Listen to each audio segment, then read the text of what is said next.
கற்றது உலகளவாகவும் கல்லாதது கைமண் அளவாகவும் இருக்கட்டும். எல்லாரும் எப்படி இருக்கீங்க? நல்லா இருக்கீங்களா? இன்னைக்கு நம்ம பேச போற டாபிக் என்ன அப்படின்னு பாத்தீங்கன்னா, மதுரையில இருக்கிற மீனாட்சி அம்மன் கோவிலை பத்தி தான் இன்னைக்கு நம்ம வந்து பேச போறோம்.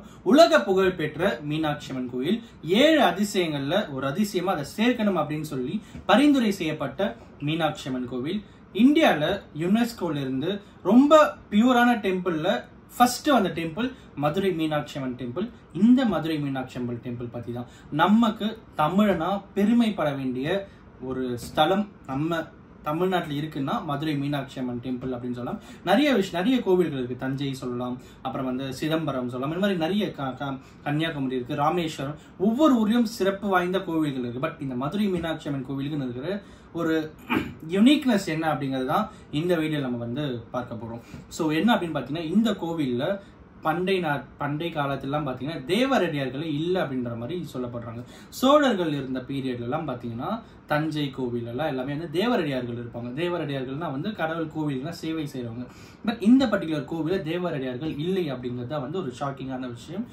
எதனால அப்படின்னு பாத்தீங்கன்னா, பாண்டியர்கள் இருந்த இடம் தான் வந்து மதுரை. பட் இருந்தாலும் சோழர்கள் வந்து இங்க, அதாவது மதுரையில 200 ஆண்டுகள் வந்து ஆட்சி செஞ்சிருக்காங்க. அந்த ஆட்சி செய்த காலத்துல இந்த கோவில யாருமே அந்த அளவுக்கு பராமரிக்கல, மீனாட்சி அம்மன் கோவில் யாருமே வந்து கண்டுக்கல அப்படிங்கிற மாதிரியும் வந்து சொல்லப்படுது. சோழர்கள் எப்பயுமே வந்து கோவில்களுக்கு முக்கியத்துவம் தருவாங்க. அப்ப ஏன் மீனாட்சி அம்மன் கோவில் மட்டும் அவங்க வந்து எக்ஸம்ஷன்ல கொடுத்தாங்க அப்படின்னு பாத்தீங்கன்னா, எதனால அந்த கோவில் வந்து டெவலப் பண்றதுக்கு அவங்க வந்து இன்ட்ரெஸ்ட் காட்டல அப்படின்னு சொல்லிட்டு ஹிஸ்டரியில என்ன சொல்லப்படுது அப்படின்னு பாத்தீங்கன்னா, நடராஜர் சிலை, மீனாட்சி அம்மன் கோவில் இருக்கிற நடராஜர் சிலை வந்து கால் வந்து மாறி இருக்கும். வழக்கத்துக்கு மாறா சிதம்பரம் இந்த மாதிரி எந்த இடத்துல போனாலும் நடராஜர் சிலை எந்த கால் வந்து ஊனிருக்காரோ அந்த கால் இல்லாம மாற்று கால் வந்து மீனாட்சி அம்மன் கோவில் வந்து ஊனிருப்பாரு. ஸோ இந்த ஒரு காரணத்துக்காக வந்து சிவனே வந்து உங்க தப்பா வந்து சித்தரிக்கிறாங்க அப்படின்னு சொல்லி பாண்டியர்கள் மேல இருந்த கோபத்துல சோழர்கள் மீனாட்சி அம்மன் கோவிலை வந்து கேர் எடுத்துக்கல அப்படிங்கிற மாதிரியும் ஒரு விஷயம் வந்து சொல்லப்படுது. இன்னொரு விஷயம் என்ன அப்படின்னு பாத்தீங்கன்னா, மதுரை இப்ப இருக்கிற மதுரை வந்து அந்த காலத்துல ஒரு 1000 வருஷம் 2000 வருஷத்துக்கு முன்னாடி பாத்தீங்கன்னா கடம்ப மர காடு, கடம்ப மர வனம் அப்படின்ற அந்த காடுகள்ல இருந்த, அப்போவே அந்த காடுகள் இருந்த டைம்ல இருந்தே அங்க வந்து ஒரு கோவில் இருந்ததாகவும் வந்து சங்க கால இலக்கியங்கள் எல்லாத்தையுமே வந்து இருக்கிறதா வந்து ஒரு விஷயம் வந்து ஒரு இன்ஃபர்மேஷன் இருக்கு. ஓகேங்களா, ஒரு ஹிஸ்டரி இருக்கு. ஸோ இன்னொரு விஷயம் என்ன அப்படின்னு பாத்தீங்கன்னா, மீனாட்சி அம்மன் கோவில் இருக்கிற மீனாட்சி அம்மனோட பேர் வந்து மீனாட்சி கிடையாது அப்படிங்கிறதும் வந்து தெரிய வருது. 1751 வரைக்கும் மீனாட்சி அம்மனோட பேர் என்ன, அந்த கோவில் இருந்த மீனாட்சி அம்மனோட பேர் என்ன அப்படின்னு பாத்தீங்கன்னா, திருக்காமக்கூட்டம் உடைய ஆளுடைய நாச்சியார் அப்படிங்கிற பேர் தான். ஓகேங்களா, ஸோ சிவபெருமான் சுந்தரேஸ்வரர் இருக்காரு பாத்தீங்களா, அவரோட பேர் என்ன அப்படின்னு பாத்தீங்கன்னா, மாடகுலக்கீழ் மதுரோதய வளநாட்டு மதுரையில் திரு ஆலவாய் உடைய நாயனார் அப்படிங்கிறத வந்து சுந்தரேஸ்வரருடைய பேரு. 1751 அப்புறம் தான் வந்து மீனாட்சி அம்மன் அப்படின்னும் சுந்தரேஸ்வரர் அப்படின்னும் வந்து தெரிய வருது. ஸோ அதுக்கு முன்னாடி வரைக்கும் இருந்த ஹிஸ்டரிஸ்ல கல்வெட்டுகள் எல்லாம் பாத்தீங்கன்னா மீனாட்சி அம்மன்ற பேரே இல்லை அப்படிங்கிறதும் வந்து தெரிய வருது. இது ஒரு விஷயம் இருந்தாலும் மீனாட்சி அம்மனுக்கு இன்னும் நிறைய பேர்கள் என்ன பாத்தீங்கன்னா, கயல் கன்னி அப்படிங்கிறாங்க, அப்புறம் வந்து பிரதிமா தேவி அப்படிங்கிறாங்க. இது எல்லாமே வந்து மீனாட்சி அம்மனோட இன்னும் பெயர்கள் அப்படிங்கிறதும் சொல்லப்படுது. 1710 ஒரு இன்சிடென்ட் நடந்திருக்கு. அது என்ன அப்படின்னு பாத்தீங்கன்னா, கோவில் இருக்கிற ஒரு கோபுரத்து மேல இருந்து ஒரு நபர் வந்து தற்கொலை பண்ணிக்கிறாரு. எதற்காக அப்படின்னா, அதுக்கு முன்னாடி அந்த சுவாமியில வந்து தூக்கிட்டு வருவாங்க பாத்தீங்களா, அந்த பர்டிகுலர் குரூப் ஆஃப் பீப்புளுக்கு வந்து அப்ப இருந்த ஒரு மன்னர் என்ன பண்ணிருக்காருன்னா, ஒரு ஊரை தானமா கொடுத்து நீங்க எல்லாருமே அங்க போயிட்டு வாழ்ந்துக்கோங்க அப்படின்ற மாதிரி சொல்லியிருக்காரு. அதுக்கப்புறம் அந்த இன்னொரு மன்னர் வந்து இல்ல அதெல்லாம் கிடையாது அப்படின்னு சொல்லி அந்த இடத்துல இருந்து டேக் ஓவர் பண்ணிட்டாரு. அப்படிங்கிறதால மிகப்பெரிய ப்ரொட்டஸ்ட் நடந்து அதுக்கப்புறம் அங்கிருந்து ஒருத்தர் வந்து கோபுரத்திலிருந்து விழுந்து இறந்த ஹிஸ்டரியும் மீனாட்சி அம்மன் கோவில்ல உண்டு அப்படிங்கிறது வந்து சொல்லப்படுது. இன்னொரு மிகப்பெரிய விஷயம் என்ன அப்படின்னு பாத்தீங்கன்னா, இந்தியாவில் இருக்கிற கோவில்களே அதிக சிற்பங்கள் கொண்ட கோவில் எது அப்படின்னு பாத்தீங்கன்னா மீனாட்சி அம்மன் கோவில் தான். நம்ம மதுரை மீனாட்சி அம்மன் கோவில் தான். கிட்டத்தட்ட 33,000 சிலைகள் மதுரை மீனாட்சி அம்மன் கோவில் கூட இருக்கு அப்படின்ற மாதிரி வந்து சொல்லப்படுது.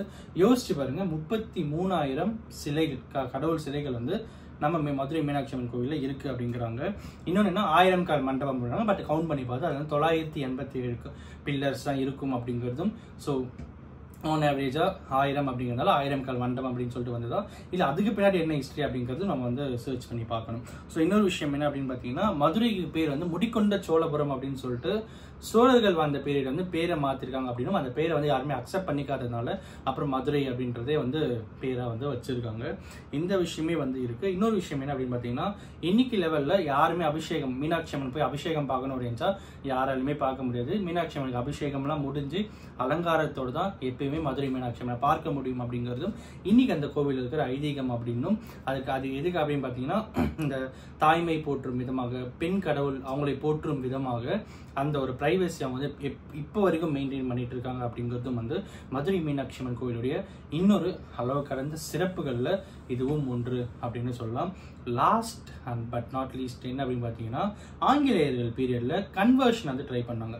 கிறிஸ்டியன்ஸ் எல்லாமே என்ன பண்ணாங்க பார்த்தீங்கன்னா, இங்கே வந்து எங்கள் மதத்துக்கு வந்துருங்க அப்படின்ற மாதிரி ஆங்கிலேயர்கள் டைமில் ட்ரை பண்ணியிருக்காங்க. ஸோ அப்படி ட்ரை பண்ணும்போது என்ன இருக்குது அப்படின்னா, மதுரை மீனாட்சி அம்மன் கோவிலை சுற்றி இருக்கிறவங்களாம் வந்து அந்த டைமில் வந்து ஒரு பஞ்சம் ஏற்பட்டிருக்கு. அந்த பஞ்சம் காரணமாக கிட்டத்தட்ட ஒரு எப்படி பார்த்தாலும் ஒரு நிறைய பேர் வந்து பஞ்சமில் ரொம்பவே வந்து கஷ்டப்பட்டுருக்காங்க. அப்போ நிறைய பேர் என்ன சொல்லியிருக்காங்கன்னா, நீங்கள் வந்து எங்கள் இதுக்கு வந்து கன்வெர்ட் ஆகிடுங்க, நாங்கள் வந்து உங்களுக்கு எல்லாமே ப்ரொவைட் பண்ணுறோம், ஃபுட் ப்ரொவைட் பண்ணுறோம், மணி ப்ரொவைட் பண்ணுறோம், எல்லாமே ப்ரொவைட் பண்ணுறோம் அப்படின்னும் வேறு வழியின்றி நிறைய பேர் என்ன இருக்காங்க அப்படின்னு பார்த்தீங்கன்னா, வேறு கேஸ்ட்டுக்கு வந்து கன்வெர்ட் ஆகிருக்காங்க. அங்கே கன்வெர்ட் ஆன அப்புறமும் அவங்களுக்கு தெரியாமல், யார் கன்வெர்ட் பண்ண சொன்னாங்க அந்த ஆங்கிலேயர்களுக்கு தெரியாமல், வாரத்துக்கு 1 நாளோ 2 நாளோ மதுரை மீனாட்சி அம்மனை அவங்க வந்து பார்த்துட்டு தரிசனம் பண்ணியிருக்காங்க அப்படிங்கிற ஹிஸ்ட்ரியும் மதுரை மீனாட்சி அம்மனுக்கு உண்டு. எவ்வளோ பெரிய விஷயங்கள் நடந்தாலும் எங்களுக்கு முதல் கடவுள் வந்து மதுரை மீனாட்சி அம்மன் தான் அப்படின்னு சொல்லி இன்னைக்கு லெவல்லையும் மதுரையில் இருக்கிற எல்லா மக்களுமே அவங்க ஒரு நல்ல காரியம் செய்யறதுக்கு முன்னாடி மீனாட்சி அம்மனை போயிட்டு தரிசனம் பண்ணிட்டு வருவாங்க அப்படிங்கிறதும் வந்து ஒரு மிகப்பெரிய சிறப்புகளில் ஒன்றாக இருக்குது அப்படிங்கிறதும் வந்து ஒரு மிகப்பெரிய ஹிஸ்ட்ரி அப்படின்னு சொல்லலாம். இன்னொரு விஷயம் கூட நான் படித்தேன். என்ன அப்படின்னு பார்த்தீங்கன்னா, மீனாட்சி அம்மன் வந்து இங்கே மிகப்பெரிய ராணியாகவும் அவங்க எல்லா நாட்டையும் இங்கே சவுத்து ஆரம்பித்து நார்த்து ஈஸ்ட்டு வெஸ்ட்டு எல்லா இடத்துலையுமே அவங்களுடைய சிறப்புகள் போக கடைசியில் அவங்க போர் மூண்ட ஒரு இடம் எங்கே அப்படின்னு பார்த்தீங்கன்னா கைலாயமலையில் சிவன் கிட்ட வந்து போரில் போயிட்டு நிற்கிறாங்க அப்படின்னும், சிவனுக்கும் மீனாட்சி அம்மனுக்கும் வந்து ஒரு வார் நடக்குது. இந்த வாரில் யார் ஜெயிப்பாங்க அப்படிங்கிறது வந்து உலகமே உற்று பார்க்குது. அந்த பர்டிகுலர் டைமில் என்ன ஆகுது அப்படின்னு பார்த்தீங்கன்னா, நாட்கள் போக போக போக வந்து ஒருத்தருக்கு ஒருத்தர் சலிக்காம போரிடுறாங்க. கடைசியில் வந்து யாருமே தோக்கவும் இல்லை, யாரும் வெல்லவும் இல்லை. மீனாட்சி அம்மனும் தோற்கலை, சிவபெருமானும் தோற்கலை. அந்த டைம்ல இவங்களுக்குள்ள ஒரு காதல் ஏற்பட்டு அவங்க வந்து திருமணம் செஞ்சுக்கணும் அப்படின்னு சொல்லிட்டு ஆசைப்படுறாங்க. அந்த டைம்ல சிவபெருமான் என்ன சொல்றாருன்னா, சரி நீ மேரேஜ் பண்ணிட்டு எங்க கூட இங்க வந்துடு அப்படின்னும் போது, இல்லை இல்லை நான் பிறந்த ஊர் வந்து மதுரை தான், நான் அங்கதான் இருப்பேன், நீங்க தான் அங்க என்ன தேடி வரணும் அப்படின்னு சொல்லி மீனாட்சி அம்மன் இங்க வந்ததாகவும், அதுக்கப்புறம் சிவபெருமான் இங்க வந்து எல்லா பிரம்மன் அப்புறம் வந்து நிறைய கடவுள்கள் அவங்களுடைய முன்னிலையில சிவபெருமான் வந்து மதுரை மீனாட்சி அம்மனை திருமணம் செஞ்சாங்க அப்படிங்கிற ஹிஸ்டரியும் மதுரை மீனாட்சி அம்மனுக்கு உண்டு. இன்னைக்கு லெவல்ல வருஷத்துல ஒரு டைம் என்ன ஆகும் அப்படின்னு பாத்தீங்கன்னா, மீனாட்சி அம்மன் சுந்தரேஸ்வரர் திருக்கல்யாணம் அப்படின்னு சொல்லிட்டு ஒரு மிகப்பெரிய ஈவென்ட் நடக்கும். அன்னைக்கு டேட்ல யாரு மதுரை மீனாட்சி அம்மன் கோயிலுக்கு போனாலும் இந்த பெண் வீட்டார் மாப்பிள்ளை வீட்டார் வரவேற்பு மாதிரி வந்து எல்லாருக்குமே சமபந்தி விருந்துல இருந்து எல்லாமே ரொம்ப அட்டகாசமா இன்னைக்கு லெவலையும் அந்த விஷயம் நடந்துட்டு இருக்கு அப்படிங்கிறதும் வந்து மீனாட்சி அம்மன் கோவிலுடைய இன்னொரு சிறப்புகள்ல மிகப்பெரிய சிறப்பு அப்படிங்கிறத சொல்லி இந்த வீடியோ முடிக்கிறேன். Thank you so much.